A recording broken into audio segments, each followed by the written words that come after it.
I'm sure you've all heard of the flashlight company Olight. They've been around forever and they've put out countless flashlights over the years. Yet a year or so back, they actually decided to step their feet into the world of high-end pocket knives. And normally when a brand decides to take a drastic shift like this, it usually doesn't end very well. With the company focusing on lumen count and different emitters, how would they now be able to handle this fickle community focused on blade steels, action, and grind? Yet they were smart enough to actually take on everyone's favorite budget knife brand Kaiser as their OEM, and surprisingly enough, they started to put out some really solid knives for the price. They had some really strong offerings like the Roboto series, then the LK, which actually featured a flashlight in the handle, which is actually kind of fitting, and then even my personal favorite, the Heron. Yet after all these different models, nothing truly captured my attention and made me really want to spring open my wallet to buy one instantly. They either had kind of funky colors, or more importantly, just too much branding all over the knife. So I always kind of watch O-Knife from afar, just kind of patiently watching and waiting. I heard some really good things come to those who wait, and that must be absolutely true because eventually they released this knife right here, the O-Knife Durin. Now this is kind of different because it was made out of Olight's own in-house aluminum called OAL, basically Olight aluminum. It's marketed as being much stronger than standard aluminum and incredibly strong and just scratch resistant. But this knife had just more than a fancy new material. Instead, it was just elegant. It looked premium without really trying too hard. Because most importantly, other than kind of a tacky logo in the pocket clip, it was just kind of bland and simple. And I really love it. Unfortunately at launch, these had a rather hefty price tag and even now sit right around the $100 mark. But forever one for a bargain, I actually happened to snag this one still brand new in the box on eBay for an incredible price of just $38. Now I've spent a heck of a lot more and a whole lot less. This is an incredible bargain, and price aside, this knife is just a complete winner. These are often on sale, so this video will tell you why you need to keep your little eyeballs peeled because this one you need to get to add to your pockets. So let's get into it. Right off the bat, I just really like the clean look of this knife. It's simple, it's clean, it just looks kind of classy and premium. It has a pretty clean handle, just a little bit of texture here, and the whole handle is just one solid color made up from that kind of fancy aluminum I mentioned earlier. Most of Olight's OAL products, they kind of put out this greenish, almost champagne color, and I think it looks really nice. And I really like the contrast here with the black blade, which I'm normally not a really big fan of, but it works really well here, and I really like the look. Funny enough, I think I like this look so much because it looks so similar to one of my favorite knives, which is actually the full-size Kaiser Militaw. And I don't know about you, but kind of looking at these side by side, I can see a lot of similarities. First, they're almost identical in size. They actually feature almost the same texture area in the handle, and they even share the same angle in the inlay with this kind of upsweep line. And both are frame locks, and they just kind of feel like brothers, if not kind of distant cousins. These share so much of the same footprint, but their materials kind of set them apart, as we have a higher blade steel here with a Militaw of S35VN compared to the more budget-friendly Nitro V on the Durin.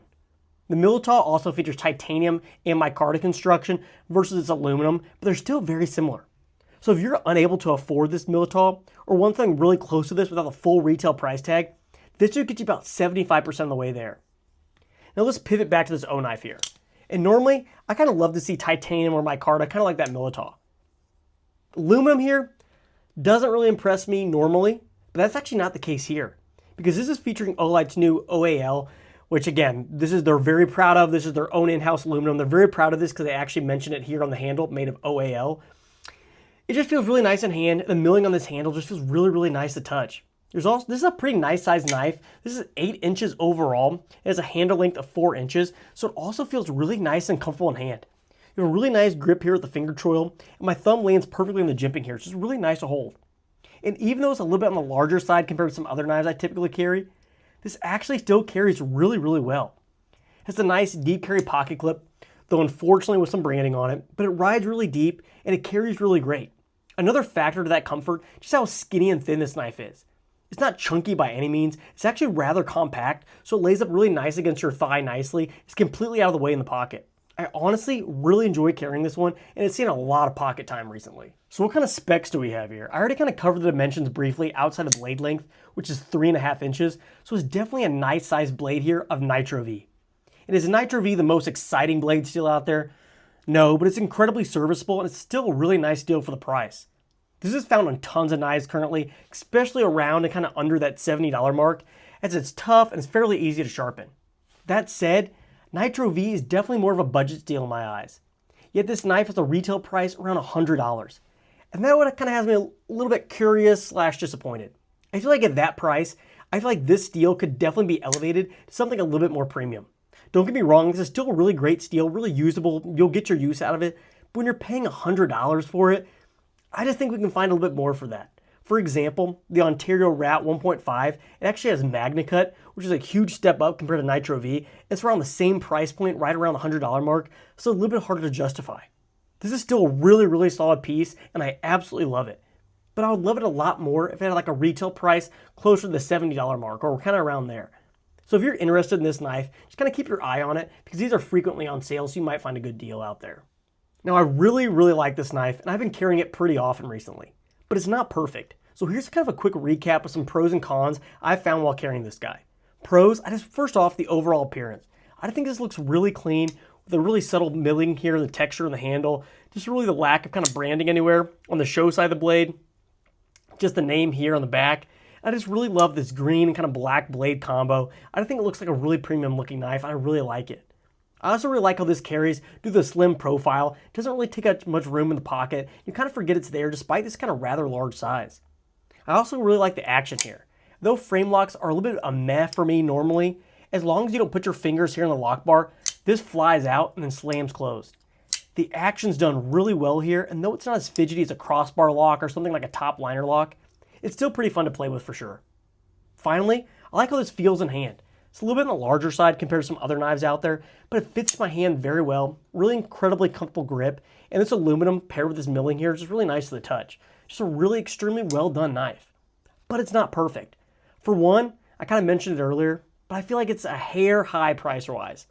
This specific aluminum is really nice, but I don't think it's as nice as titanium. But that's kind of for you to decide. But the steel, Nitro V, this has a more budget reputation, and this knife is kind of priced more with more premium offerings, so it feels kind of like a slight backstep here. If this had S35 VN or something similar, then that's another story. Finally, the only other nitpick for me personally is just it being a frame lock. I know it's kind of a weird thing to complain about. This is completely personal preference, but too often when I go to deploy this, I find my finger resting on the lock bar. If there's even just the slightest bit of pressure, it makes it just really hard to deploy the blade. It's not really a problem with this knife per se, instead it's just a me problem with frame locks in general, but just something I kind of run into from time to time. Other than that, I really like this knife, and after finding this, again, new on eBay for $40, this was a complete steal, one of my favorite knives I've purchased this year. So at the end of the day, I'm actually kind of impressed that a flashlight company put out a knife as good as this. Yes, having Kaiser behind this definitely helps, but I still think it's an interesting concept to think about. I've always wanted this knife, and after finally picking it up, I'm extremely happy with it, and now it's a permanent spot in my rotation. But I'd love to hear your guys' thoughts on this one. Have you tried this model specifically, or another knife from O-Knife? What's your experience with them? Definitely let me know down in the comments because I love hearing your guys' input. Thanks so much for watching, and I'll catch you in the next one.